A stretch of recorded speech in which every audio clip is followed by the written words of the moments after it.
오늘 느헤미야 9장 16절부터 18절 보겠습니다. 느헤미야 9장 16절부터 18절입니다. 읽겠습니다. 그들과 우리 조상들이 교만하고 목을 굳게 하여 주의 명령을 듣지 아니하고 거역하며 주께서 그들 가운데에서 행하신 기사를 기억하지 아니하고 목을 굳게 하며 패역하여 스스로 한 우두머리를 세우고 종되었던 땅으로 돌아가고자 하였나이다. 그러나 주께서는 용서하신 하나님이시라 은혜로우시며 긍휼히 여기시며 더디 노하시며 인자가 풍부하심으로 그들을 버리지 아니하셨나이다. 또 그들이 자기들을 위하여 송아지를 부어 만들고 이르기를 이는 곧 너희를 인도하여 애굽에서 나오게 한 신이라 하여 하나님을 크게 모독하였사오나. 아멘. 계속하여 느헤미야서는요, 이스라엘 백성들이 자신들의 과거의 역사를 돌아보면서 하나님의 위대한 행적을 찬양하는 그 내용이 나옵니다. 창조의 그 경이로운 것, 또 아브라함의 이야기, 또 애굽에서 구원하여 주신 하나님의 크신 역사, 홍해의 기적, 광야에서 베풀어 주신 만나와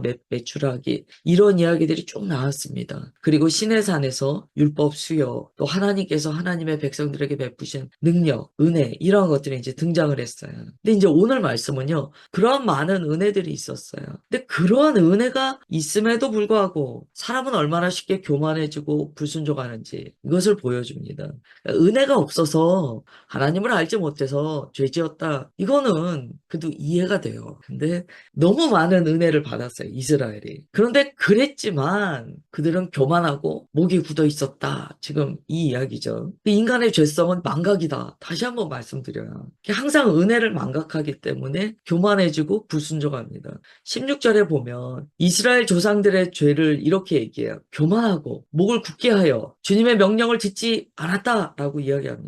또 그들 가운데 하나님께서 행하신 그 기적을 기억하지 않았다라고 이야기합니다. 잊어버린다는 거예요. 하나님께서 베푸신 은혜는요, 쉽게 잊어버려요. 여기에 이제 목을 굳게 한다라는 표현이 나오는데요. 이거는 이제 히브리적인 표현이죠. 목을 굳게 한다. 뻣뻣하다는 거예요. 뭐 우리 속담에는 벼는 익을수록 고개를 숙인다 그러잖아요. 그것과 같은 의미예요. 도무지 고개가 숙여지지 않는 거예요. 하나님 앞에서 목을 굳게 하여 겸손하거나 순종하는 모습이 없다는 거죠. 왜 그렇게 됐는가? 애굽에서 종살이하던 자신들을 구원하신 하나님의 은혜를요, 다 잊어버린다는 거예요. 그래서 이 망각, 이 기억 상실은요, 영적으로 타락하는 시작이 됩니다. 어느 날 하나님께서 내게 베풀어 주신 은혜에 대해서 기억이 안 나요. 그거는 영적으로 이미 타락했다라는 거예요. 은혜를 망각하는 순간 죄는요, 걷잡을 수 없이 나를 통치하기 시작합니다. 우리가 그 절개를 지키는 것, 또 주기도문, 사도신경, 이러한 것들은 모두 하나님의 은혜를 기억하는 장치예요. 하나님의 은혜를 망각하지 않기 위한 신앙적 장치입니다.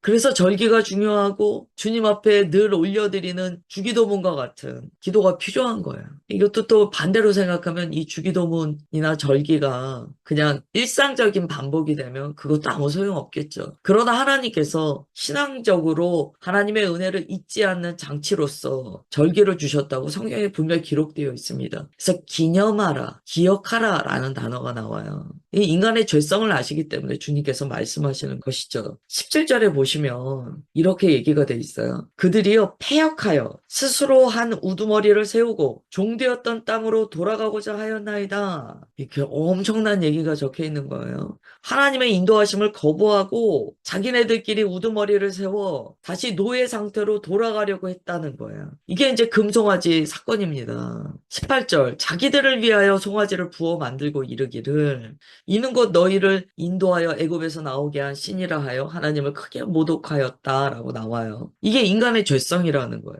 아무리 큰 은혜를 받아도 그 은혜를 잊어버리기 시작하면 하나님의 인도하심을 거부하게 됩니다. 그리고 죄가 다시 그 사람을 지배하게 돼요. 그래서 죄는 이 사람을 어떻게 끌고 가냐면 다시 애굽의 노예 상태로 돌아가게 한다는 거예요. 출애굽을 경험했다는 것은 하나님의 구원을 경험한 거예요.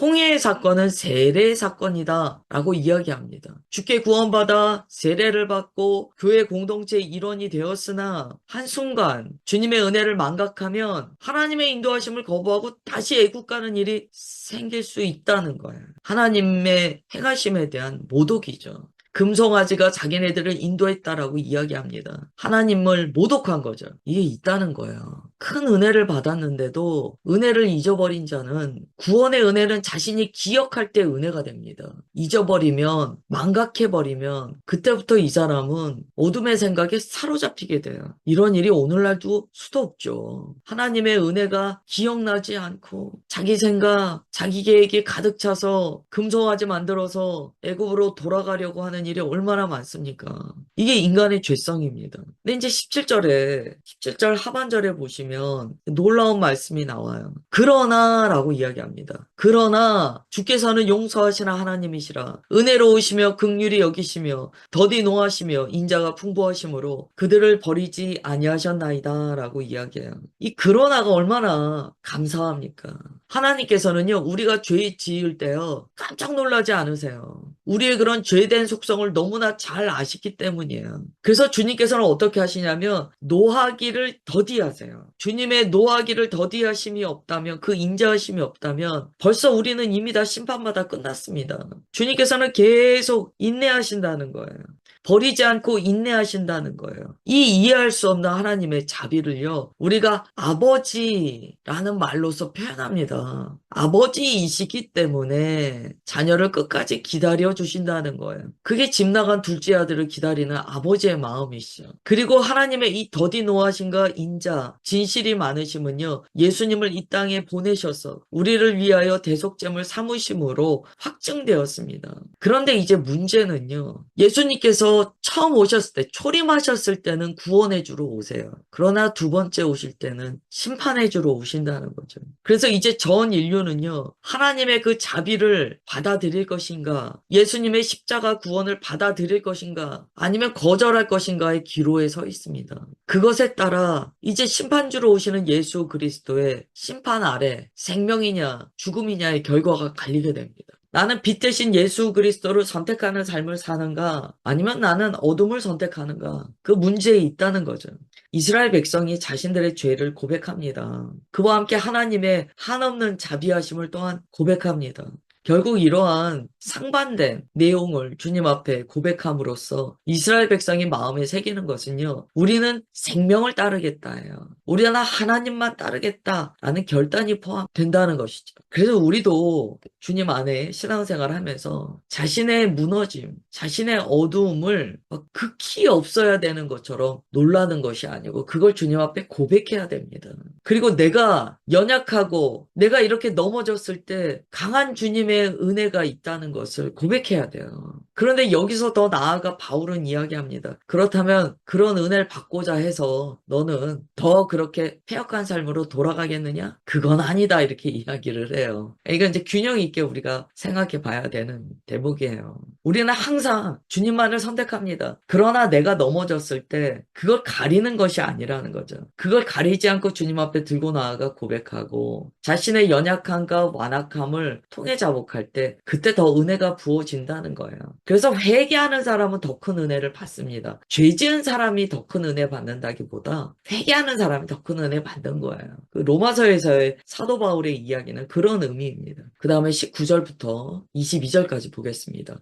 주께서 주의 크신 긍휼로 그들을 광야에 버리지 아니하시고 낮에는 구름 기둥이 그들에게서 떠나지 아니하고 길을 인도하며 밤에는 불기둥이 그들이 갈 길을 비추게 하셨사오며 또 주의 선한 영을 주사 그들을 가르치시며 주의 만나가 그들의 입에서 끊어지지 않게 하시고 그들의 목마름을 인하여 그들에게 물을 주시어 40년 동안 들에서 기르시되 부족함이 없게 하시므로 그 옷이 헤어지지 아니하였고 발이 부르트지 아니하였사오며 또 나라들과 족속들을 그들에게 각각 나누어 주심에 그들이 시온의 땅 곧 헤스본 왕의 땅과 바산 왕 옥의 땅을 차지하였나이다. 아멘. 주님께서 광야에서 이스라엘 백성을 인도하실 때요, 놀라운 은혜가 있었습니다. 그들이요, 아무것도 안 했는데 주님께서 길을 인도하여 주시고요. 그들이 경작하지 않았는데 음식을 얻게 하셨어요. 참 희한하죠. 그들이 막 뭔가 이 광야에서 경작하는 게 아니잖아요. 그러나 그런데 하나님께서 무조건적인 은혜를 베풀어 주시는데 그게 만나였어요.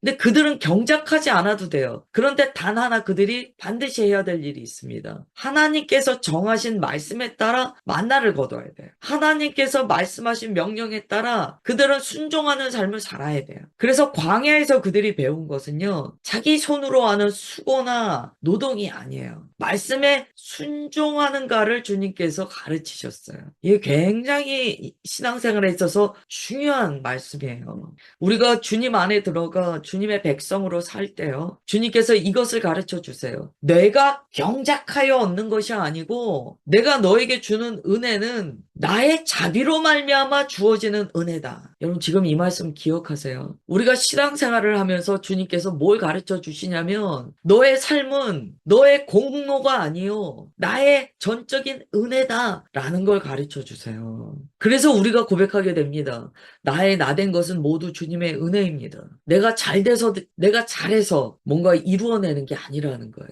이스라엘 백성에게 하나님께서 광야에서 이렇게 전적인 은혜를 베푸셨어요. 그들이 무언가 해서가 아니고 그들의 연약함을 아시기 때문에 그들에게 모든 필요를 채워주셨어요. 그런데 이때요, 우리가 한 가지 이 광야에서 이스라엘 백성들의 특징을 보게 됩니다. 지금 하나님께서 노동에서 만나를 주시지 않으셨거든요. 그러면 그들이 무언가 필요할 때 어떻게 하면 되냐면, 주님, 이게 필요합니다. 라고 말씀드리면 돼요. 주님, 제가 이게 결핍되어 있습니다. 라고 말씀드리면 돼요. 그리고 주님과 교제하며 주님께서 베풀어 주시면 그걸 감사로 받고, 만약에 주님께서 그걸 거절하신다면 주님의 뜻에 아멘하면 돼요. 광야에서는 주님의 말씀에 순종하는 것도 배웠지만 주님과 교제하는 것을 배워야 되는 곳이었어요. 그래서 주님께서는 백성들의 장막 가운데 성막을 짓게 하시고 주님께서 거기 임재하셨어요. 하나님이 우리와 함께 하신다라는 임마누엘을 보여주셨어요. 그리고 주님의 그 성막에는 언약궤가 있었어요. 말씀이 있었죠.